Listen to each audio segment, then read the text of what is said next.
on peut raisonnablement avancer que tomber de n'importe quelle hauteur peut être très dangereux. C'est encore plus vrai lorsqu'on tombe d'un avion, et bien pire quand ça arrive sans parachute. L'astuce est alors de créer une résistance à l'air pour ralentir la descente. Alors utilise ta chemise, ton pantalon ou la position de l'ange, n'importe quoi pour réduire un peu la vitesse. Mais quoi qu'il en soit, prépare-toi à l'impact. Certains ont plus de chance que d'autres. Une Yougoslave, travaillant comme hôtesse de l'air, a survécu à une incroyable chute le 26 janvier 1972, après que l'avion à bord duquel elle travaillait a explosé en plein vol. Tombant d'une hauteur de 10 000 mètres, elle a réussi à survivre, mais a passé l'année et demie suivante à se rétablir après s'être réveillée de son coma. Les experts ne sont pas d'accord sur la bonne façon d'amortir la chute, mais il y a définitivement une mauvaise façon, atterrir sur ta tête. Te souviens-tu de la règle des 3 pour la survie des êtres humains ? 3 minutes sans oxygène, 3 jours sans eau, 3 semaines sans nourriture. C'est une règle de base, mais certaines personnes parviennent à tirer un peu sur la corde. Si regarder un coucher de soleil, humer le parfum des fleurs ou commander un gros hamburger juteux est important pour toi, eh bien sois reconnaissant envers ce délicieux gaz qu'est l'oxygène. Ou bien essaie de faire une seule de ces choses sans lui. 2 minutes sans oxygène font perdre connaissance à un adulte. Au bout de 10 minutes, eh bien, il n'y a généralement pas de retour à la vie possible. Cela varie bien sûr d'une personne à l'autre en fonction du niveau de forme physique, mais il y en a qui adorent repousser les limites. La plus longue durée pendant laquelle quelqu'un a retenu son souffle a été de 24 minutes et 3,45 secondes. C'est 100 fois plus long que le premier vol en avion. Les frères White n'ont qu'à bien se tenir. L'Espagnol Alex Segura Vendrell a repoussé les limites de l'apnée en 2016 en flottant dans un environnement de piscine contrôlé. Juste avant de passer sous l'eau, il a aspiré de l'air comme un poisson pour essayer d'emmagasiner le plus d'oxygène possible. Étrangement, retenir sa respiration sous l'eau est plus facile que sur la terre ferme. La natation active le réflexe du plongeur, ce qui ralentit notre rythme cardiaque et notre métabolisme.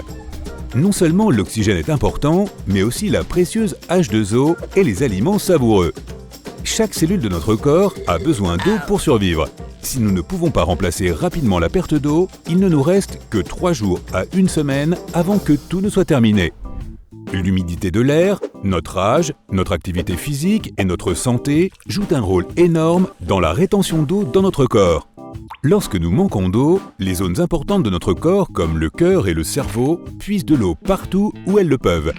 Comme une éponge, ces organes absorbent tout, jusqu'à ce qu'il ne reste plus rien. En 1979, un Autrichien dans une cellule de détention a tenu 18 jours sans eau.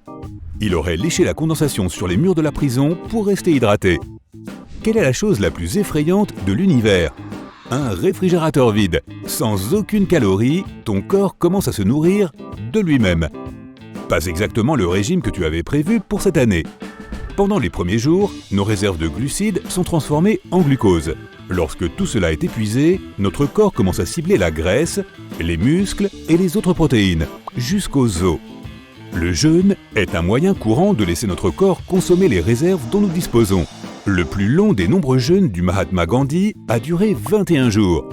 Le plus long jeûne connu a été celui d'un jeune homme de 27 ans qui s'est nourri d'eau et de suppléments vitaminés pendant 382 jours et qui est passé de 205 à 81 kg. Notre corps est équipé pour survivre sans nourriture pendant de longues périodes. Nos ancêtres n'avaient pas vraiment de supermarché où faire les courses. Cela a fait de nous des créatures plutôt bien armées pour faire face à la faim.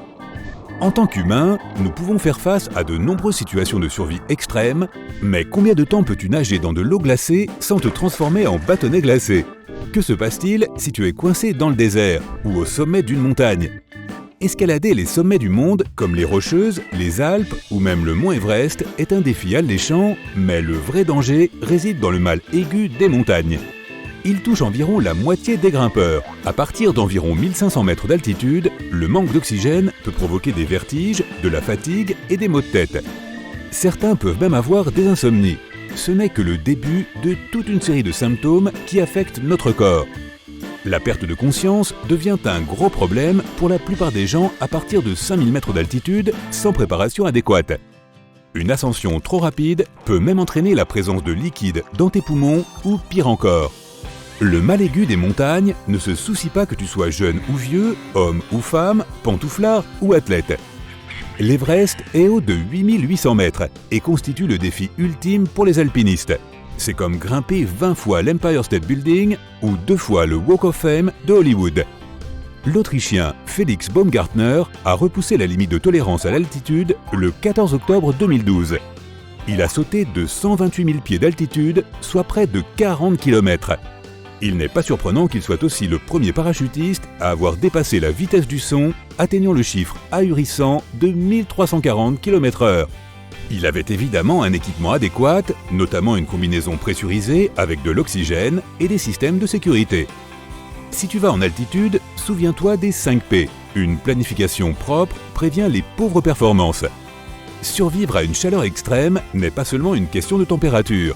L'humidité est le véritable danger pour nous.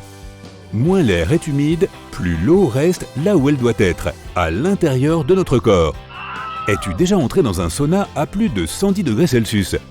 C'est tellement chaud et humide que tu ne tiendrais probablement que 3 ou 4 minutes maximum. Attends, les humains ne peuvent pas fondre. Si, au-dessus de 40 degrés Celsius, il y a un réel risque de coup de chaud. Cela ne semble pas être un grand changement par rapport à notre température corporelle habituelle, mais c'en est un. Imagine que tu sois perdu dans un désert pendant quelques jours, et pas n'importe quel désert, le plus chaud du monde. La température la plus chaude jamais enregistrée sur Terre l'a été dans le Nevada, une température folle de 56,7 degrés Celsius. Se refroidir très rapidement peut aider à soulager les crampes, les maux de tête et même les nausées.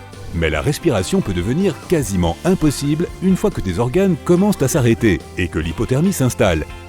Dès que notre corps descend en dessous de sa température corporelle naturelle, nos muscles commencent à se raidir. C'est pourquoi tu ne ressens plus le froid et la douleur après un certain temps, car les terminaisons nerveuses ne fonctionnent plus.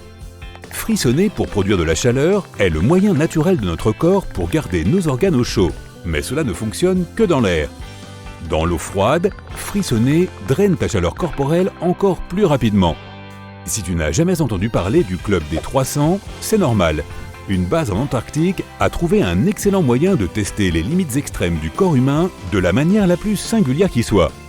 Les participants se réchauffent dans un sauna chauffé à 93 degrés Celsius. Puis, ils enfilent leurs bottes et courent dehors où il fait moins 73 degrés Celsius.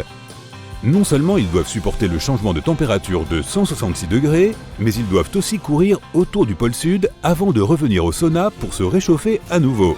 C'est l'heure de faire un petit somme. Le sommeil est très important pour le corps et c'est peut-être pour cela que sortir du lit le matin est si difficile.